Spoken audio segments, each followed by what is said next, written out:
안녕하세요. 족부정형외과 전문의 김지범이 들려드리는 발에 관한 톡톡 시간입니다. 오늘의 주제는요, 오중족골 원유부의 골절의 비수술적인 치료 실제 사례에 대해서 말씀드리려고 합니다. 네, 발의 오중족골 골절은 발목을 접질릴 때 발생하는 흔한 손상이에요. 발목이 접질릴 때 체중이 누르는 힘과 지면 반발력이 교차하는 곳에 오중족골이 위치하게 되고, 이때 큰 힘을 받으면서 오중족골에 골절이 발생하게 되는데, 중족골의 골절이 발생하는 부위가 새끼발가락 아래 튀어나온 부위에 발생하게 되는 것을 저희가 오중족골 원위부 골절이라고 이야기합니다.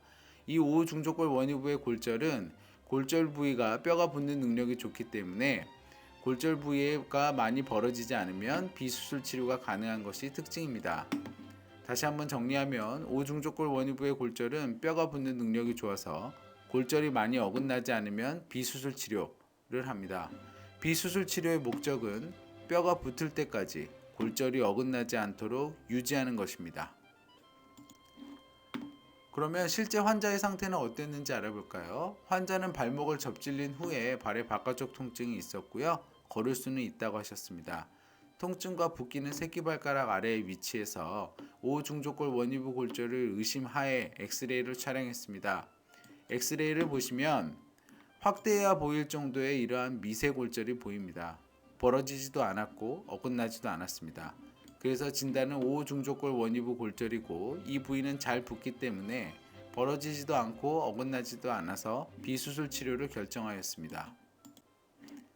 그러면 이러한 오중족골 원위부 골절의 비수술 치료는 어떻게 할까요?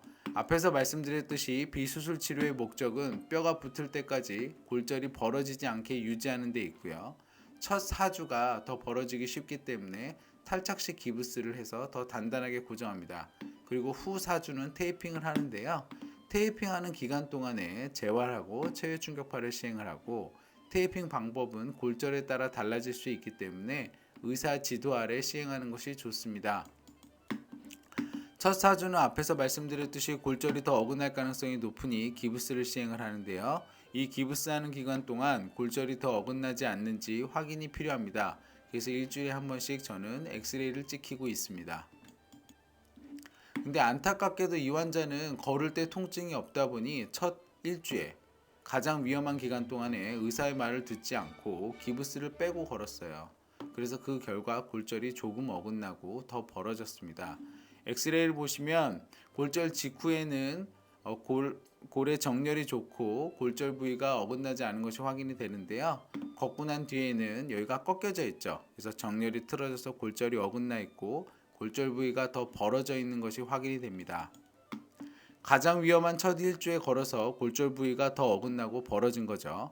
하지만 이 더 어긋나고 벌어진 정도가 수술할 정도는 아니고 비수술 치료로도 충분히 회복할 수 있을 정도였기 때문에 다시 비수술 치료를 하자고 말씀드렸습니다.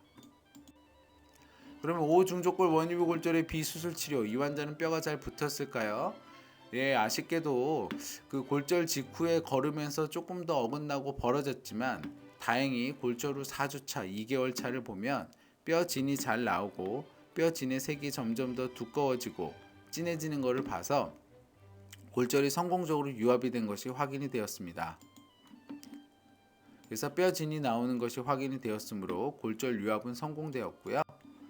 어긋나서 붙어서 모양과 걸음이 괜찮을지가 걱정이 되었지만 앞에서 말씀드렸듯이 어긋난 정도가 비수술 치료로 충분히 치료가 가능한 정도였습니다.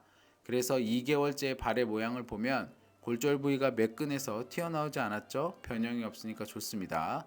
그리고 발가락의 모양 자체가 다섯 번째 발가락이 서로 어긋나지 않고, 그러니까 두 번째, 세 번째, 네 번째 발가락과 함께 어긋나지 않고 모양이 가지런해서 발의 모양이 굉장히 좋았습니다.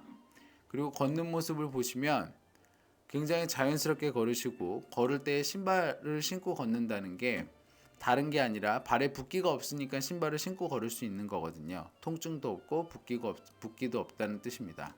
그래서 기능에 문제가 없는 것이 확인이 되었습니다. 정리해 보겠습니다. 오중족골 원위부의 골절, 어긋나지 않으면 비수술 치료가 가능합니다. 그러나 비수술 치료 중에 더 어긋나면 수술해야 되는 경우도 있을 수 있기 때문에 철저히 의사 말을 따라서 더 어긋나지 않도록 치료를 진행을 해야 됩니다. 오중족골 원위부 골절의 비수술 치료 과정은 4주 탈착식 기부스를 하고 4주 테이핑을 합니다. 이 환자는 비록 첫 일주에 의사의 말을 듣지 않고 걸으면서 골절이 좀 어긋났지만 그 후에 철저히 의사의 말을 따라주셔서 좋은 발 모양, 건강한 걸음걸이로 회복되셨습니다. 생각보다 흔한 오중족골 골절, 그러나 비수술 치료로 잘 치료되는 경우가 더 많습니다. 건강한 발걸음 행복한 100세 인생 발에 관한 톡톡이 함께합니다. 저는 서울대학교 의과대학을 졸업을 하고 다수의 TV 프로그램에서 족부에 대해서 말씀드린 바 있습니다. 이 동영상은 제가 좀 더 자유롭고 자세하게 제 지식을 말씀드리고자 제작하였고요. 네이버 족부 김지범 블로그에 오시면 더 많은 정보와 질문이 가능합니다. 경청해 주셔서 감사합니다.